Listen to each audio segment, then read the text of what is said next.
So I just wanted to give like a quick first impression about a new gear I bought, which is the OmniCharge 13. It's a power bank. It's that one here, and this have the ability to give 220 volt. So why 220 volt? To charge the drone. The problem that I had with the Voltaic setup that I mentioned in other video, it's working, but there was one problem.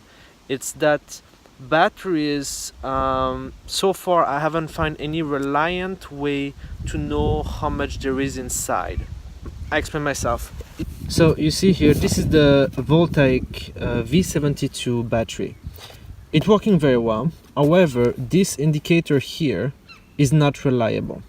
Like the only reliable data that I have is like when it blink at 1, meaning that there is nothing left, and when it doesn't blink anymore, just full, then it means it's full. So that's kind of the only data I have really from that battery.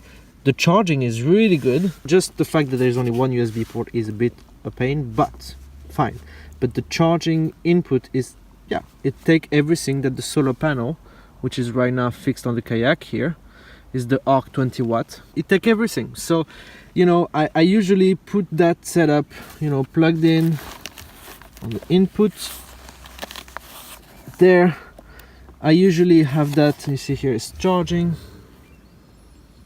So I usually have that setup running all night, you know, sunset, sunrise, and it will grab every energy that the sunset, sunrise can give me. Another point which is good to know is that those cables are waterproof, so when I have them laying in the water, it's not a problem as long as you really seal them. Now, why did I add that one part of my package?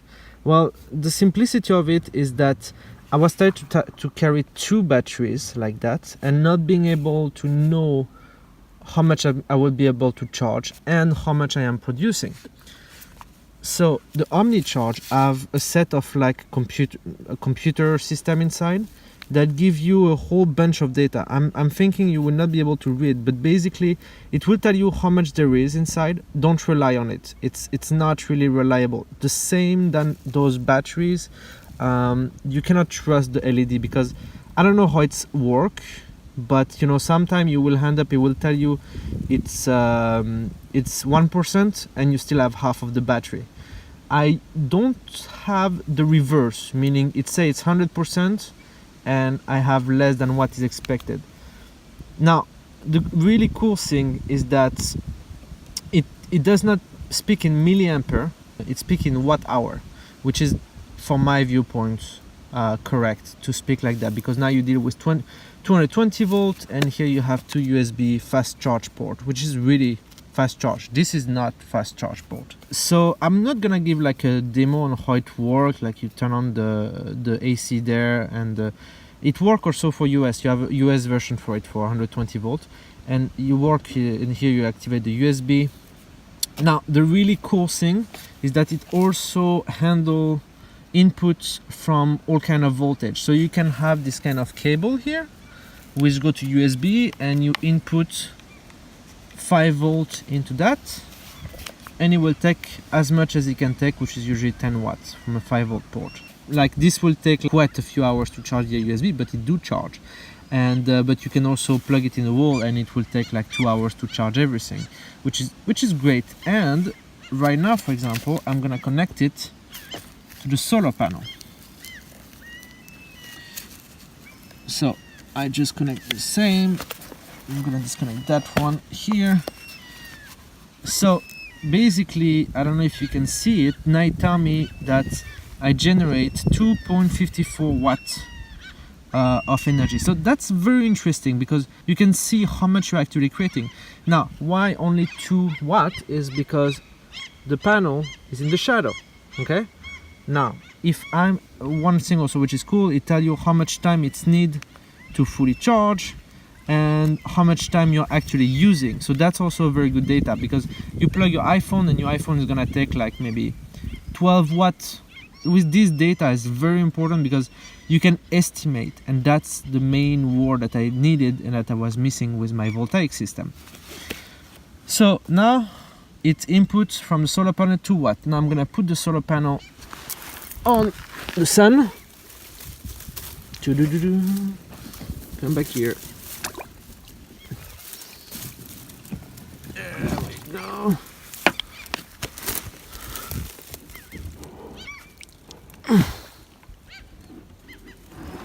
Very good sun, no cloud, and voila. And voila. And now let's see how much it gets.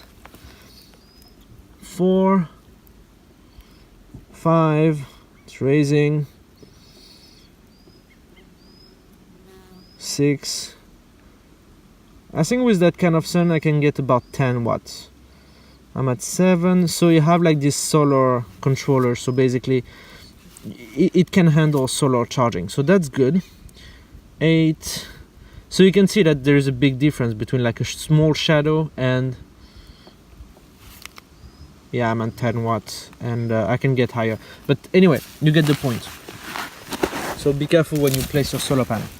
Now there is one point that is good to mention, is that, for example, like now I'm back in the shadow and I have a very small amount of energy, and I'm actually gonna spend energy for charging, which is stupid, meaning the computer inside is gonna use some energy for running.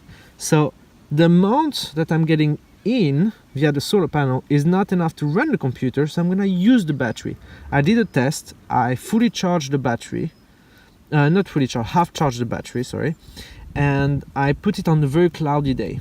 So it was getting like 0.4 watts, yeah.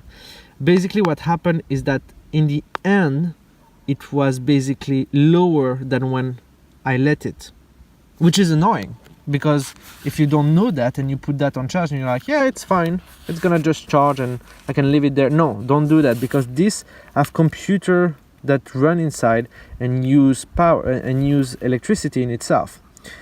So what do I do?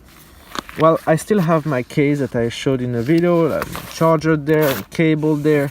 So what I do is that most of the time I charge that battery directly via solar, all the time, like sunset, sunrise, you know, low amount of light, because that does not have a computer controller. I don't know if you will call that. So it will take all what it can take, all what the panel give, or what that panel will give, then it will take it.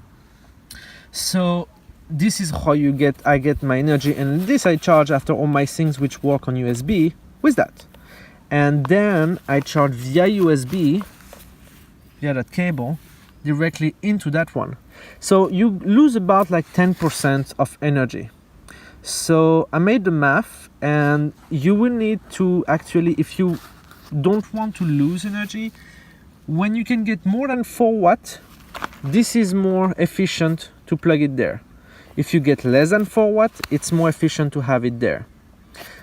But we are talking like, you know, sun is changing, cloud, and so on. So really, I always leave that one, unless I have like a really sunny day and I know there's gonna be no shadow, then I plug it there inside the solar panel, and that's it, and it works.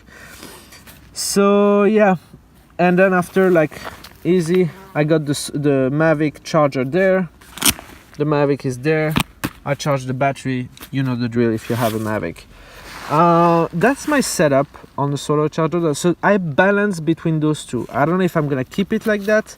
I really like that that power bank, because really for all the data it can give you, for like the fact that you can see how much you are producing, taking out. So it's really an eyes opener also, because you see how much one iPhone can take. I see how much my camera will take, and you know, and then you get more and more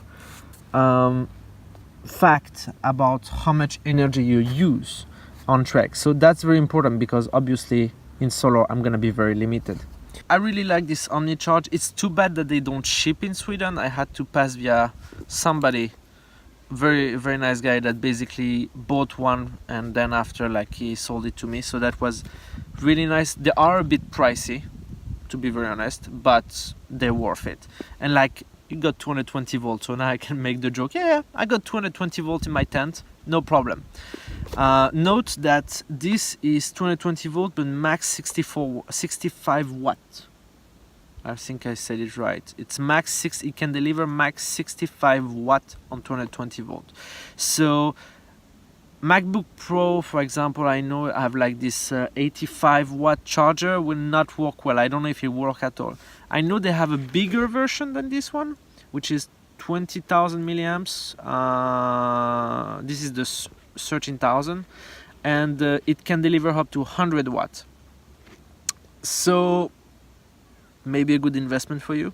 My setup might change in the future, like it changed for my solar system, so I will update those videos one after the others. Have a good one. You can subscribe to that channel if it's not already done, and bye bye.